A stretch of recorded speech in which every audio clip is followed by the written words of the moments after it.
So the next thing that I want to show off is our new synthesizer, the Wavetable synthesizer. Now this is a tool that was originally created not for Music STP, but created by this amazing developer named Timo Hoogland. He has allowed us to implement this here in Music STP, and if you watched the live stream where I sort of put this together in real time, you may remember it from that, but it is done and it is now fully implemented. And let's look at this in a little bit more detail. So the way that the Wavetable synthesizer works is that we have within the synthesizer a 3D image that is generated based on different types of waveforms, and we have a pointer into that image which determines the actual waveform of the sound of the synthesizer. Now notice that that pointer is sweeping across the 3D drawing, and what that creates is a slowly shifting texture as a note gets held down. So I'll do a quick demonstration of this. I'll just play a note now, and you should hear that texture change as the pointer moves to different locations.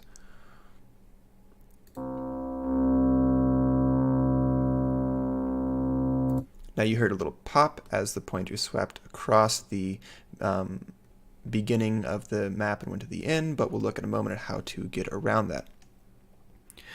So already that's pretty neat, but there's a lot of ways that we can tweak this sound and make it more or less complex.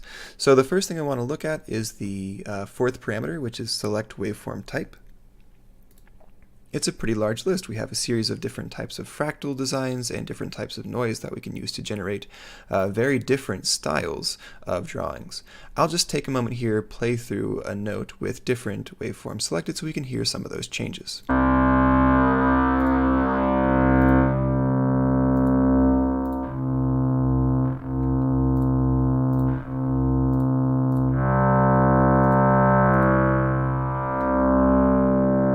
Right, so already we can hear some very different results from that.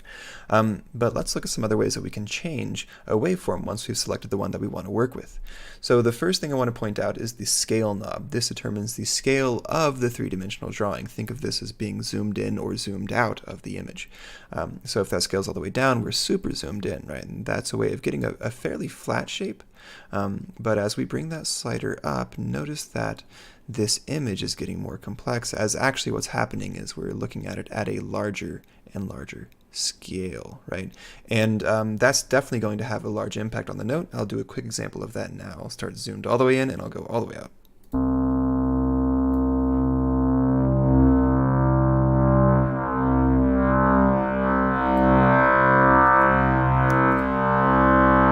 Pretty cool, huh?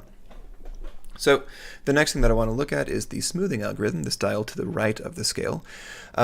As the waveform transitions from one pointer location to another, how much we smooth out the transition between those is determined by this knob here. So if we do a lot of smoothing, we'll have less difference from one point to another, but we'll hear less of the transition, which may be nice, it may not be nice, depending on what you're looking for. So I'm going to turn that knob all the way up and all the way down, and we'll hear the difference there.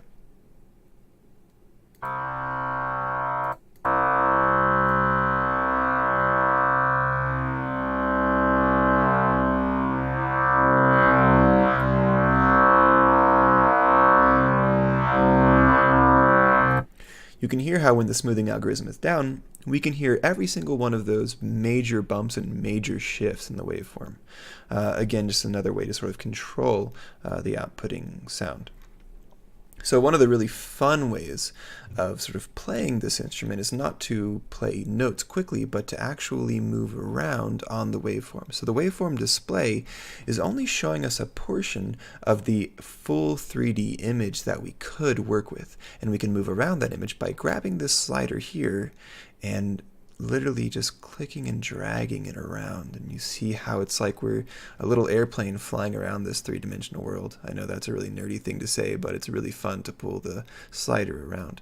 And I'll turn the note back on and demonstrate that really quickly.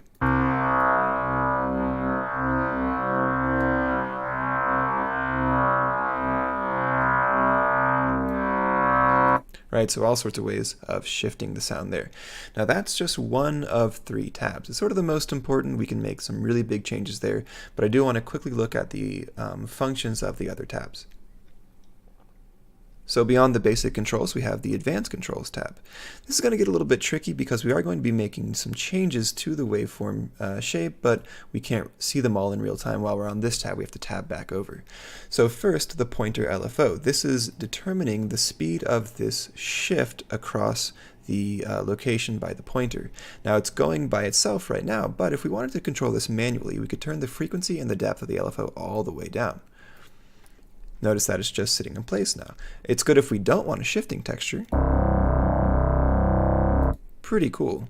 But it also allows us to move that manually.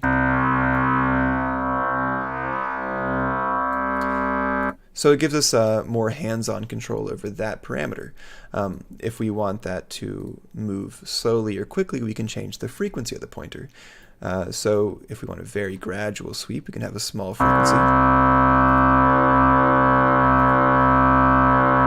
Sorry, I forgot it actually needs to have a little bit of depth as well, because the depth is going to control how much of a sweep, how big of a sweep happens. So I'll put that depth up quite a bit and play that one more time.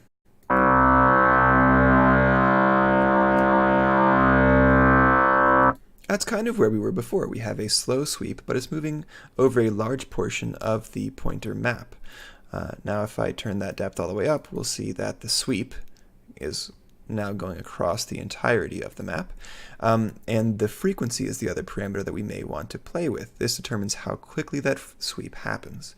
For example, if that frequency is all the way up, I'm sort of going crazy now, right? But we have a lot of range within that to work. So beyond the ability to change the sweep of the LFO, we also have some frequency modulation going on. And this is just like any other frequency modulation. It's occurring to the waveform after it gets generated, so we can control the frequency and the depth of the frequency modulation.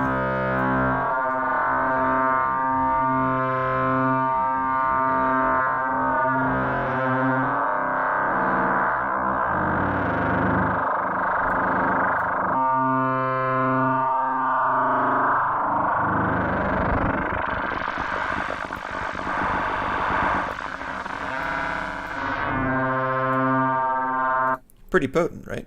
And then the other thing that we can do is we have a sort of general low-pass filter that we can sweep in and out as we desire.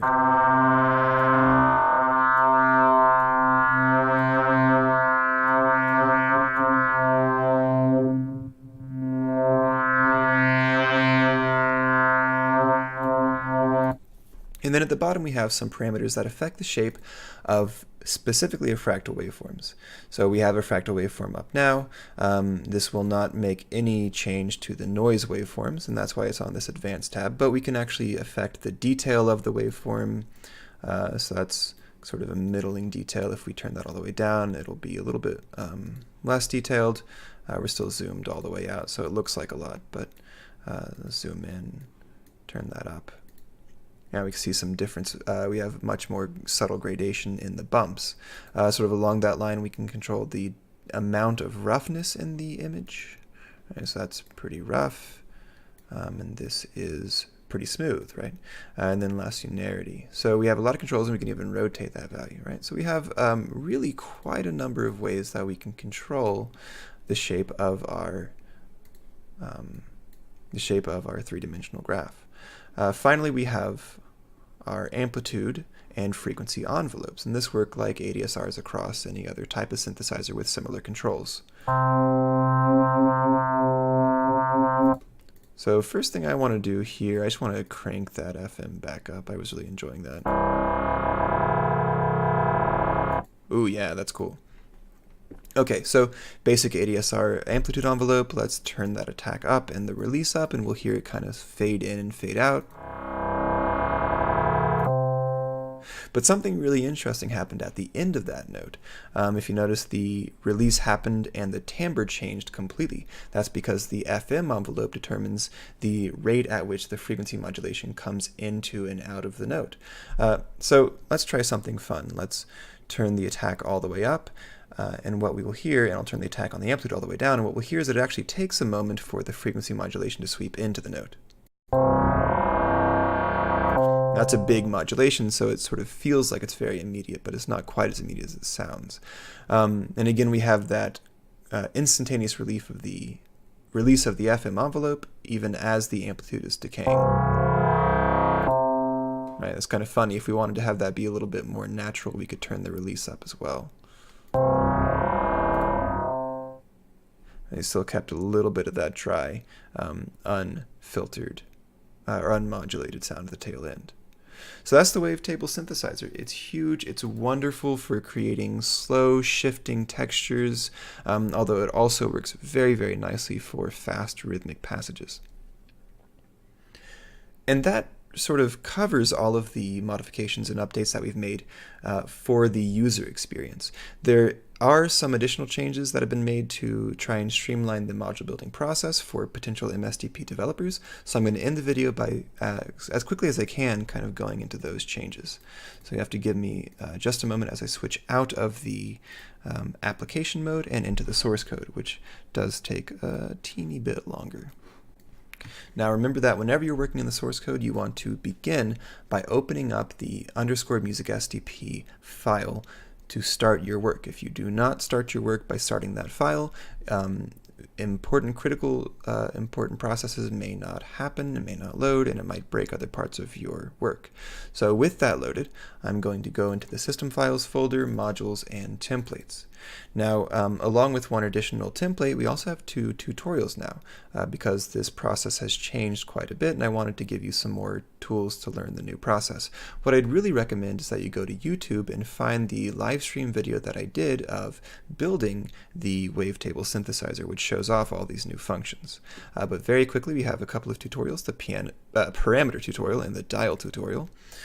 These are not templates, they won't build anything, but they'll sort of show off the ability of these different types of tools.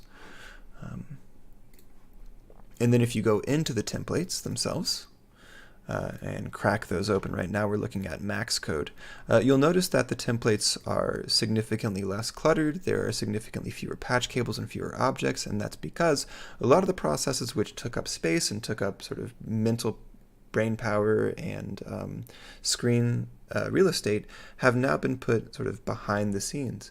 So the whole process happens a lot faster, it's a lot easier, and you can actually go from having a synthesizer that you made on your own to something that works and is fully integrated into the Music SDP environment in maybe like an hour or two, maybe less depending on the complexity of the program. The complexity of the module that you're trying to build.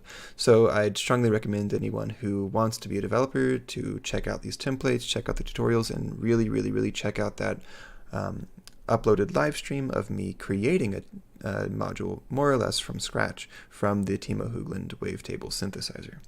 So that covers it for the 1.3.0 update. I'm sure I've forgotten some things, but if you have any questions about this update or having any problems, feel free to reach out either on the forums, which are accessible via the Music SDP website, or of course reach out to us with one of the contact forms that are available on the website.